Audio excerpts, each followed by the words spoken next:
కుంభరాశి వారి జ్యోతిష్యం భూత భవిష్యత్తు వర్ధమానం ఎలా ఉందో మన జానకిరామ్ని అడిగి చూద్దామండి ప్రశ్నశాస్త్ర ప్రకారం. చూడు జానకిరామ్, కుంభరాశి వారి జాతకం ప్రయత్న యోగం బలం తరించిన కార్యం అనుకున్న కోరిక చదువు విద్య ఉద్యోగం వ్యాపారం సంతానంది సంసారంది కుటుంబంది కెరీర్ది విద్యది ఉద్యోగంది నమ్మిన పనిది. ముఖ్యంగా కుంభరాశి వారి జాతకంలో చెప్పాలంటే అండి, కరెక్ట్ శివుడు పార్వతి వినాయకుడు వచ్చిండు, శివపార్వతులు వచ్చిండ్రు, విఘ్నేశ్వరుడు వచ్చిండు, అలాగే షిరిడి సాయిబాబా వచ్చిండు. వారి జాతకంలో రాముడు సీత గుహుడు వచ్చిండ్రు వారి జాతకంలో. ముఖ్యంగా ఈ కుంభరాశి వారి జాతకానికి ఎల్నాటి శని ప్రభావం చాలా వరకు ఉన్నదండి వారి పేరు మీద. ఈ రాశి వారికి సర్వగ్రహాలు అనుకూలంగా ఉన్నాయండి. ముఖ్యంగా రాహుగ్రహం గురుగ్రహం అనుకూలంగా ఉందండి వీరి పేరు మీద. రాహుగ్రహం అనుకూలంగా ఉన్నందువలన వీరికి ఆకర్షణ శక్తి చాలా ఉంటుంది.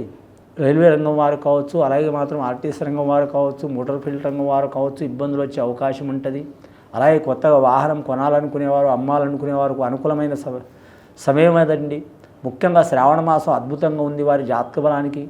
వీరి జాతకంలో చూడాలంటే మాత్రం ఈ సంవత్సరంలో ఈ శ్రావణ మాసం విశేషమైన యోగం ఉంటుంది. గత కొన్ని సంవత్సరాల నుంచి పడుతున్న శని బాధలు తగ్గే అవకాశాలు ఉంటాయండి.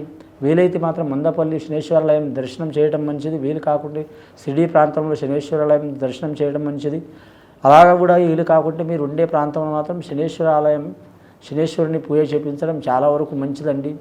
ముఖ్యంగా మాత్రం మీరు జాతక బలంలో నల్లని వస్త్రం దానం చేయటం, నల్లని వస్త్రం విసర్జించడం, అలాగే మాత్రం మీరు జాతక బలానికి చూడాలంటే మాత్రం నల్ల గోవుని మాత్రం దానం చేయటం, అలాగే వీరి జాతక బలానికి చూడాలంటే మాత్రం ముఖ్యంగా వీరి పేరు మీద మత్తు పదార్థాలు కానీ బానిస కాకపోవడం చాలా వరకు మంచిది రాశివారు. అని అలా బానిస అయితే మాత్రం ఇబ్బందులు పడే అవకాశం ఉంది. మిత్రులు శత్రువులు మిత్రులుగా మారే అవకాశం ఉంది. కుటుంబంలో ఒకరి మనసులో ఒకరు ఉండరు, ఆలోచన శక్తి అధికం ఉంటుంది. ఆకస్మికంగా ప్రాబ్లమ్స్ వచ్చే అవకాశాలు ఉంటాయి. చాలా కాలం నుంచి వీరితో విశ్వాసం ఉన్నవారు దూరం అయ్యే అవకాశం ఉంది. అలాగే మాత్రం చాలా కాలం నుంచి వీరికి విరోధం ఉన్నవారు దగ్గరయ్యే అవకాశం ఉంటుంది.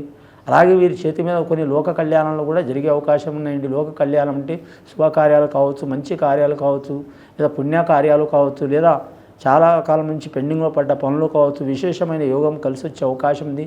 రాజకీయ నాయకులకైతే తిరుగుండదండి. కానీ వీరి జాతకంలో చూడాలంటే మాత్రం ఆదాయం ఉండదండి, దమ్మిడి ఆదాయం ఉండదు. రాజకీయ రంగం వారికి తీరిక మాత్రం చాలా ఉంటుంది. పుణ్యకార్యాలు చాలా ఫలిస్తాయి. పేదవర్గం వారికి లేదా ఇబ్బందులు పడుతున్న వారికి, చాలా ఇబ్బందికరమైన పరిస్థితుల్లో ఉన్నవారికి మంచి యోగబలం చేస్తారు ఈ రాశివారు. ముఖ్యంగా ఈ కుంభరాశి వారి జాతకంలో ఖచ్చితంగా శనేశ్వరుడిని శాంతి చేయించుకోవడం మంచిదండి. ఇది విని చూసి ఆచరించే వారికి గొప్ప ఫలితాలు కలుగుతాయండి. శుభం భూయాత్.